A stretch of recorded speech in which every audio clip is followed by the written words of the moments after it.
Hi everyone. Hopefully you can hear me. It's Matt, just off camera. I think we've got Ben Ransom, who will kick us off from Sky, and then we'll go through, if you want to use the hands up mechanism, I'll get to as many as you possibly can. But Ben, if you'd like to take the first two, and then we'll round everyone else. Thank you very much, Matt. Jurgen, congratulations today. What's the most pleasing aspects of that? The win, the scoreline, the quality of the goals? It was a little bit interrupted. I'm not sure if that's a technical problem or you just stopped talking. Everything is pleasing. Everything is good about this game.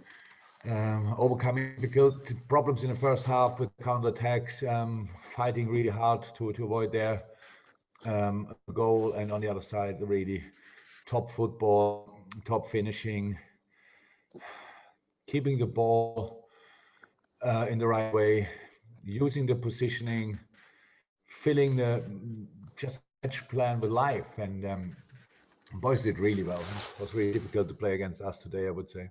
And then when you have, obviously today they all wore their finishing boots, it looked like. When you have them, that's really tricky, and so that's the reason for the result. That didn't happen for us before, but unfortunately not happen a lot.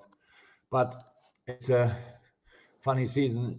We lost 7-2. Now we won 7-0. At least we could cancel out a little bit this the goal difference. You mentioned the 7-2. Also, you've had to battle some big injuries this year, and yet you're going to be top of the league at Christmas for the third season in a row. How satisfying are you with where you are right now as you try and defend this title? I don't feel satisfaction or whatever. I'm happy in the moment, absolutely, because it was just a top game. But the time is just like this. It makes no sense to be over the moon about something because the problem don't get smaller. I don't say the problems, the challenges don't get smaller. It's just yes, the first time now for feels like ages that we don't play on Tuesday immediately again. I think Crystal Palace felt today a little bit how hard it is to play Wednesday night and then on Saturday 12:30 immediately again. It's tough. It was for us tough as well. And so I don't think really about being top of the table or whatever. We're just happy that we won the game, that we have now time to recover, more time to recover than we ever had before in this season, and that we have to use that in a smart way. And then West Brom is waiting with Sam Allardyce, and the next proper challenge is there. Thank you. Okay, guys, I'm going to go to the hands up first, which I think Gene Sylvester's next, and then we'll go for Hideo as well. But if you can use the hands up, guys, we're going to go to people. That'd be great. But Gene Sylvester first. Hi, Jurgen. It's Gene Sylvester here from the Morning Star. Now, I just wanted to get your views on whether you think you've really hit a rhythm now due to a more settled team.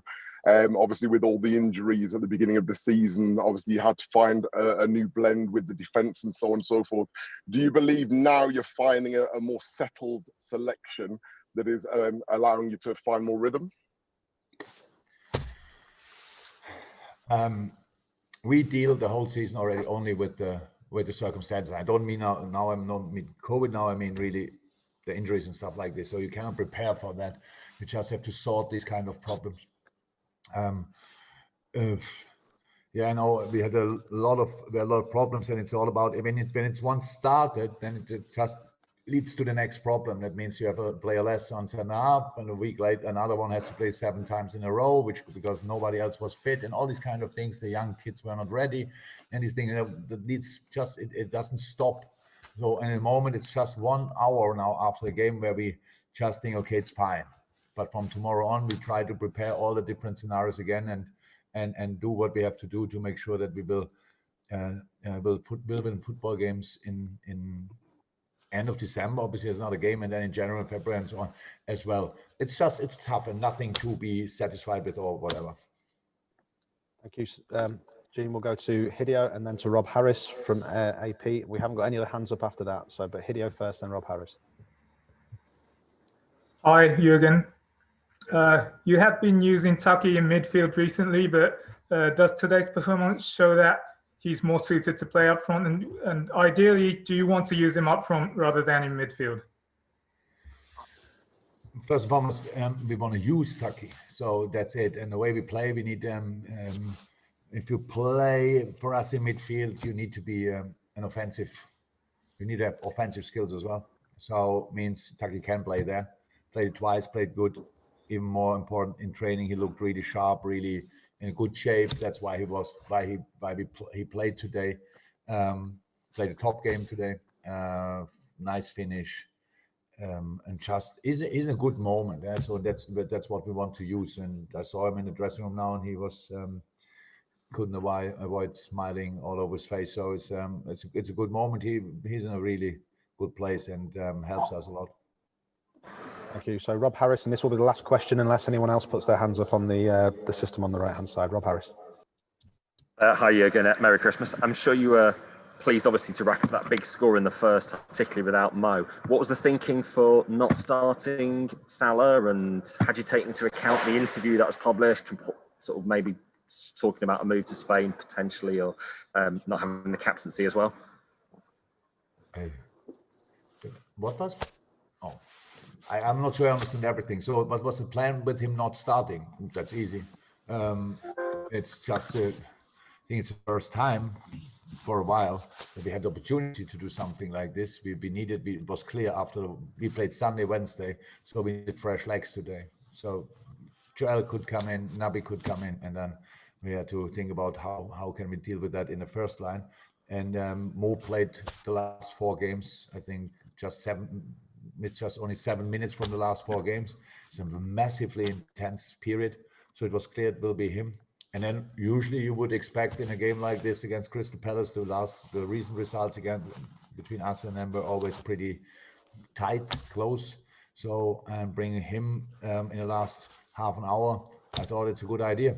We did that, by the way, but it was not exactly the scenario we would have expected, of course. So that's it. And did you see the comments he said in the Spanish interview about not having the captaincy against Midtjylland, a bit unhappy with that, and suggesting he would be open to moving to Spain one day? Nothing to say from my side about that. All fine. Okay. Rob, we'll go to Ivan Speck from the Irish Examiner, and I think that's it. That's what I can see for hands up. So Ivan to finish for us.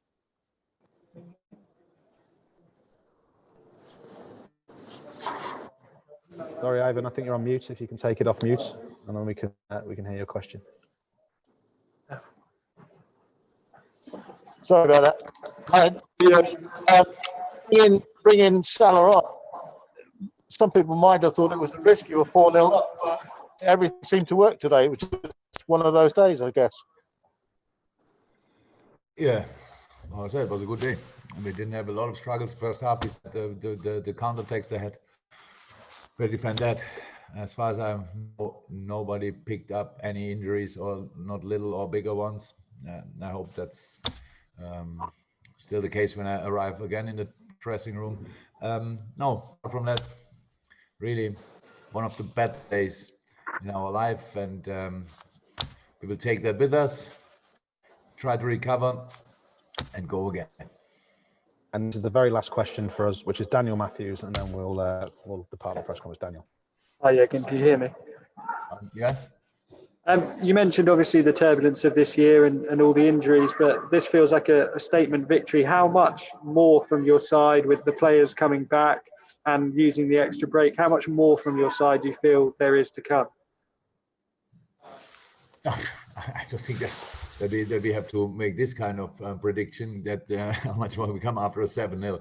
So we have to, if you want to reach whatever in this league or in football in general, you have to be really consistent.